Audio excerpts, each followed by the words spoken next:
n'étant personnellement pas une énorme fan de George Martin, justement parce que je ne vois pas l'énorme plus-value qu'il y a par rapport à plein d'autres auteurs, et ayant découvert en même temps la saga de Michel Ségara, par exemple, qui est exactement sur la même construction mais terminée, et avec énormément plus de magie dès le départ. Et c'est ce que je trouve intéressant dans votre Ange de la nuit, c'est qu'on entre directement dans un monde à la fois terriblement sombre et à la fois terriblement magique. Et est-ce que ce qui s'est passé pour vous en termes de conditions de publication, à savoir pour ceux qui ne le sauraient pas, les 3 tomes publiés à la suite octobre, novembre, décembre, ou peut-être septembre, octobre, novembre, par Orbit en Angleterre, est-ce que c'est ce qui explique pour vous le succès ou tout simplement l'idée que vous avez emmené vos lecteurs directement au cœur de la magie et de la fantaisie?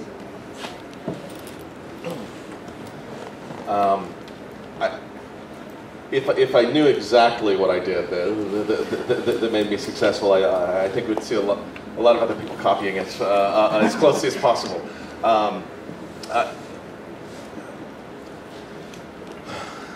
Je pose des questions difficiles. Donc si je sorte de lui laisser le temps de réfléchir.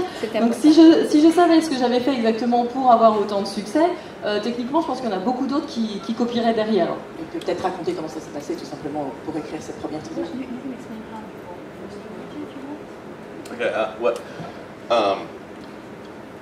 I kind of had a really good situation that didn't look like a really good situation at the time, and that's that I wrote all 3 books without being published. Like the first book, I didn't have a contract and I didn't have an audience, and my wife was supporting me, and I was a house husband. I did the dishes, I made the meals, and she came home from work and I gave her a kiss at the door. I had a nice dress on. But we had sort of a non-traditional relationship, I guess, for that. I stayed home and I wrote, and I made no money at all, and it was really hard. And we did that for 5 years. And after I finished writing the first book, I knew that the smart thing to do would be to stop and write a completely different book, in case no publisher was interested in the first book. Like, I had lots of ideas. I should write something unconnected to the Night Angel trilogy. But I really wanted to do the stupid thing and write Night Angel 2. And so I went to my wife and I said, honey, we're already a year and a half into this. I know the smart thing to do. What should I do? And she said, you need to write what you're passionate about. And so I wrote the second book. And then at that point, that took another year and a half, and then I wrote the third book. And it was like we had all of our, gambling metaphor. We had all of our chips on the table, and we just went all in and said, I hope somebody likes that first book, because otherwise we're in real trouble. And I didn't think it at the time, but that was a real blessing that we didn't have the first book deal. Alors, en fait, je me suis retrouvée dans une super situation, même si à l'époque ça ne me paraissait pas aussi super. C'est que mes 3 romans n'étaient pas publiés. Enfin, quand j'ai écrit le premier roman, il n'a pas été publié tout de suite. Techniquement, en fait, je ne travaillais pas, je restais à la maison, c'était ma femme qui travaillait. Je restais à la maison, je faisais la vaisselle, je préparais les repas, je l'attendais le soir quand elle rentrait du travail avec une petite robe pour lui faire un bisou. Bon, là, je plaisante, mais... donc c'était pas une relation tout à fait traditionnelle, on va dire. Je ne gagnais pas d'argent, ça a été vraiment très difficile pendant 5 ans. Et en fait, quand j'ai eu terminé l'écriture du premier roman, je me suis dit, le plus intelligent à faire, c'est d'arrêter là et d'écrire quelque chose de complètement différent au cas où le premier roman ne se vendrait pas. Et en même temps, j'avais vraiment envie d'écrire le deuxième roman, de la suite du premier. Et du coup, je suis allée voir ma femme, je lui ai dit, écoute chérie, qu'est-ce que je fais? Ça fait 1 an et demi que j'écris le premier roman, ce qu'il faudrait faire techniquement, c'est de passer à autre chose, mais j'ai vraiment envie d'écrire le second, qu'est-ce que je fais? Et elle m'a répondu, fais ce qui toi te passionne.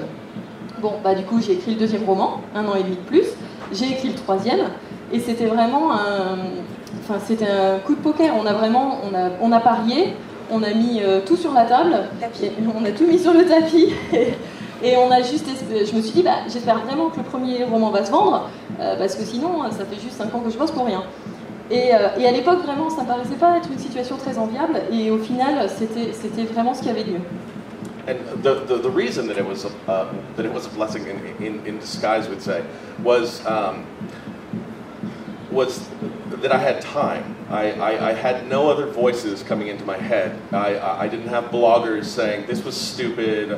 I didn't have people saying, "Oh, we want more of this." I had this this terrifying, artistic freedom. I just wrote what I wanted to write. I wrote what I thought was awesome. I wrote what I wanted to read, and I made mistakes, and I did things differently than I would have done. In some ways worse, but with full passion. So I like to think of the Night Angel trilogy as vibrant with some rough edges. I was able to put my whole heart into it, and it's not perfect, but it's powerful.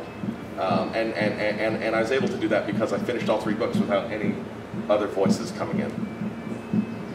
Alors effectivement, si je trouve que c'était une bénédiction, en fait, c'est parce que du coup j'ai eu le temps d'écrire sans avoir personne d'autre qui me disait, genre des blogueurs qui me disaient oh là là, ce qu'il a écrit c'est vraiment idiot, ou alors des gens qui me réclamaient désespérément la suite.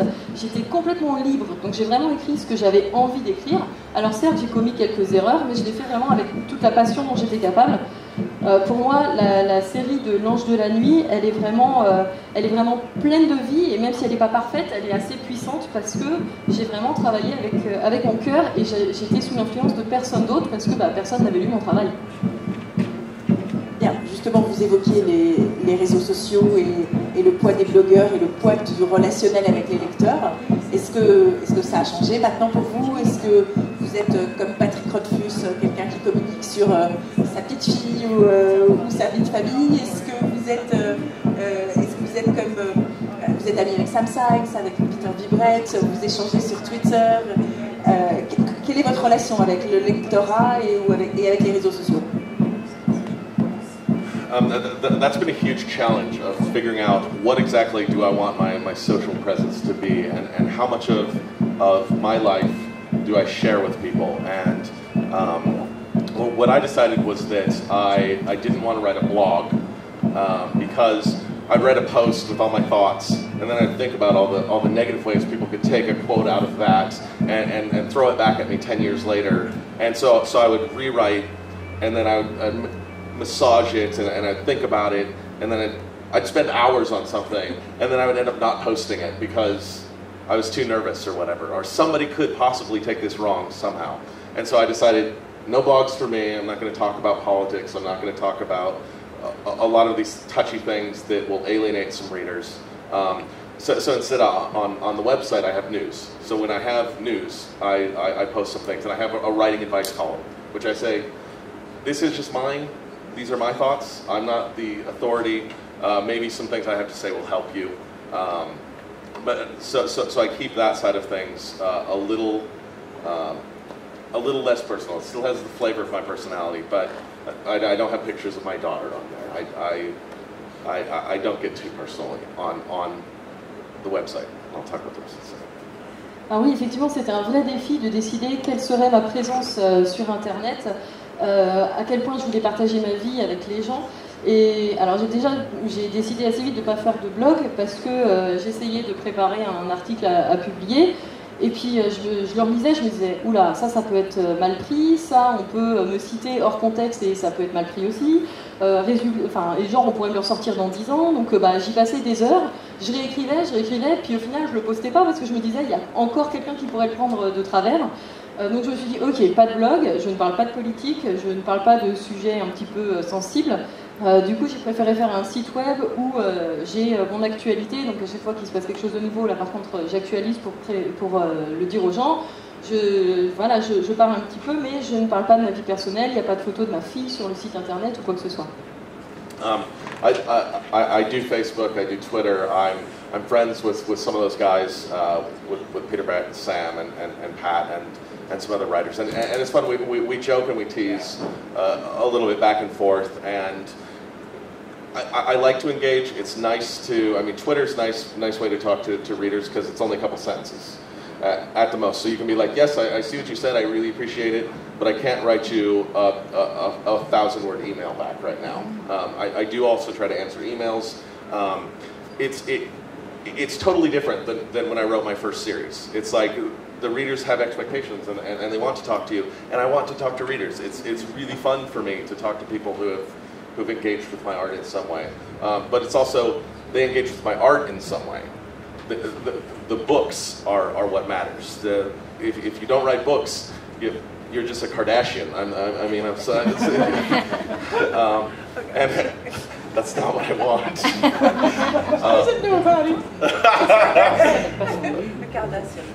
Incarnation dans Deep Space Nine. So it's very challenging to keep the book the main thing. The books are the main thing. So I try to do the social media, but not let it overwhelm the work. Il semblerait que j'ai fait une erreur de traduction. Alors c'est quoi? Kardashian, that's a really bad series about this people who are basically famous for being famous. Ah, les Kardashians. Oui, bien sûr. Ah, Kim Kardashian, voilà. Okay. Donc effectivement, je suis sur... Donc effectivement, je suis sur Facebook et sur Twitter. Je suis amie avec Peter Brett, avec Sam, avec bien d'autres. On plaisante, on se taquine un petit peu.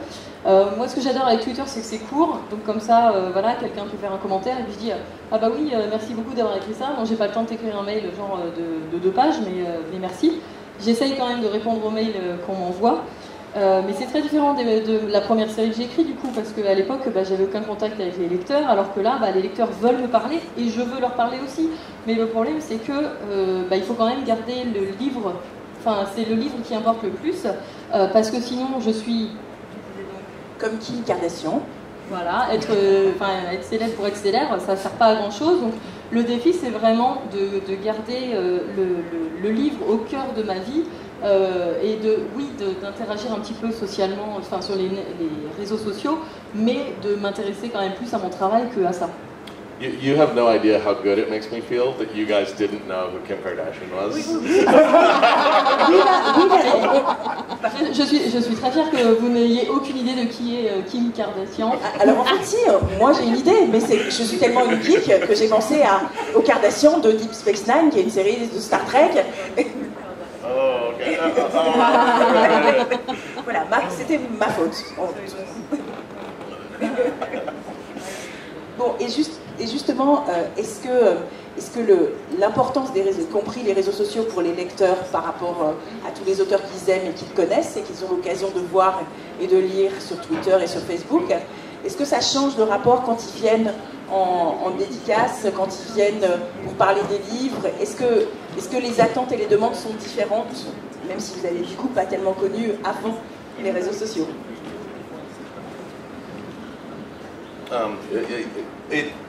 Sometimes it does. It's funny because I'll talk to like certain people are a little more forward on social media. I mean that in a good way. Like they'll just talk to you numerous times, and after a while, this name pops up on your feed so many times, saying little things to you, and you sort of feel like you know that person, and then you'll meet them in real life, but often they have it. You know, they have their real name and then their Twitter name is something different, and you don't even really, I can't remember all of the names, and it's like, could you please come with your Twitter icon? Because I remember that, and anyway, so it is fun. Sometimes you do kind of build an actual relationship with people who you're like, you've said kind or thoughtful things to me many times online, and I've become friends with fans that way. Other times it can be annoying, but that's just the way of the world, isn't it? So. Oui, des fois ça change la relation parce que y a des gens qui sont assez présents sur les réseaux sociaux et du coup qui viennent me parler à de nombreuses reprises et à la fin j'ai l'impression de les connaître.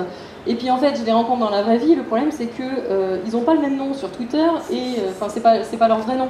Alors du coup, en gros, j'ai envie de demander aux gens, est-ce que vous pourriez venir avec votre petite icône Twitter pour que j'arrive à reconnaître qui vous êtes, parce que sinon je suis un peu perdue. Et des fois, on arrive à avoir des relations assez naturelles. les gens nous parlent souvent sur Internet, et du coup, il y a ceux qui vraiment vont être très gentils, faire des commentaires sympas sur les bouquins à plusieurs reprises, ben on finit par, des fois, on crée des relations d'amitié vraiment avec des fans. Bon, puis après, il y a des gens qui disent des trucs qui sont un peu plus chiants, on va dire.